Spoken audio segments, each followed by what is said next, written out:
यह कहानी है लखनऊ की एक पुरानी हवेली की, जहां लोग कहते हैं कि आज भी आधी रात को किसी लड़की की चीख सुनाई देती है।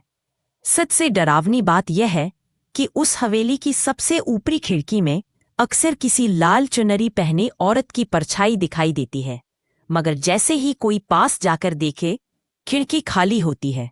गांव के लोग कसम खाकर कहते हैं, जो उस हवेली में जाता है उसका लौटना नामुमकिन है।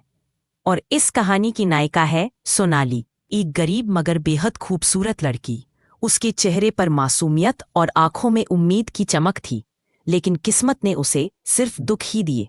बीमार पिता, खाली रसोई और टूटे सपनों के बीच भी वह हर दिन सब्र से जिया करती थी। गांव के लोग कहते थे, सोनाली हवेली में मत जाना, वहां बुरी रूहें रहती हैं। मगर हालात ने उसे मजबूर कर दिया।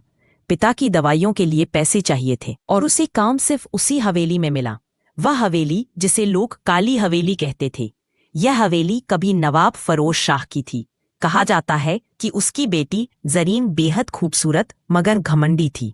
शादी से एक रात पहले उसने खुद को उसी हवेली की छत से नीचे फेंक दिया और मरने से पहले पूरे घर को खून और नफरत का घर बनने की बद्दुआ दी। उसके बाद से हवेली वीरान हो गई। नौकर चाकर भाग गए, जो रुके वे पागल हो गए। सोनाली का हवेली में पहला कदम। जिस दिन सोनाली ने हवेली का दरवाज़ा खोला, अचानक पूरा घर हिल गया, जैसे किसी को गुस्सा आया हो कि कोई अजनबी अंदर क्यों आया। कमरे में धूल भरी हवाएं चली और छत पर लगी पुरानी झूमर अपने आप हिलने लगी। सोनाली ने डरते हुए सिर्फ इतना कहा, हे भगवान, तू मेरे साथ है। लेकिन उस हवेली की दीवारों में सिर्फ धूल और यादें नहीं थीं, बल्कि एक अधूरी मोहब्बत की कैद रूह भी थी।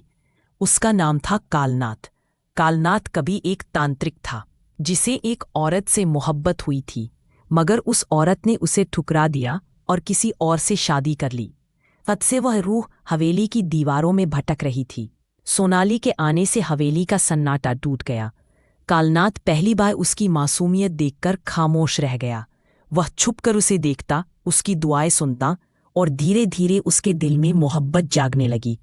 एक रात सोनाली जब पिता की दवाइयों के लिए रो रही थी, तभी अलमारी अपने आप खुली और एक थैली गिर पड़ी। उसमें सोने के सिक्के थे। सोनाली ने कांपते हुए कहा, ये कैसा खेल है? कौन है वहां?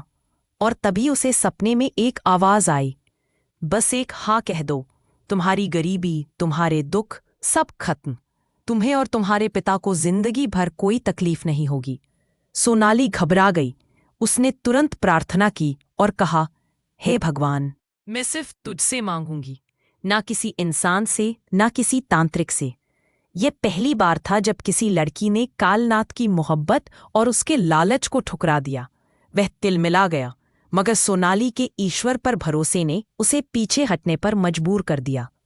आगे की जंग अब हवेली में दो ताकतें टकरा रही थीं।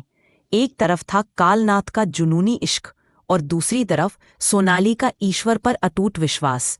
हरिदास उसकी जिंदगी में आया। उसने हवेली के हर कोने में मंत्रों और श्लोकों का जाप किया। उसने सोनाली को एक ताबीज दिया और कहा, बेटी, याद रखना, यह हवेली मोहब्बत और नफरत दोनों का अड्डा है। तुझे सिर्फ अपनी आस्था से इसे हराना होगा। कालनाथ अब और बर्दाश्त नहीं कर पा रहा था। उसके लिए यह सिर्फ मोहब्बत नहीं, बल्कि अपनी रूह का सवाल था। एक रात सोनाली अकेली प्रार्थना कर रही थी। उसके पिता की हालत और बिगड़ चुकी थी। आंसू बहते हुए उसने कहा, हे प्रभु, मेरी जिंदगी तू ले ले, पर मेरे पिता को बचा ले। उसकी यह दुआ सीधी आसमान तक पहुंची। अचानक हवेली में तेज रोशनी फैली। खिड़कियां अपने आप खुल गईं। दीवारों पर जमी कालिक पिघलने लगी। कालनाथ चीख पड़ा, नहीं, यह मुमकिन नहीं।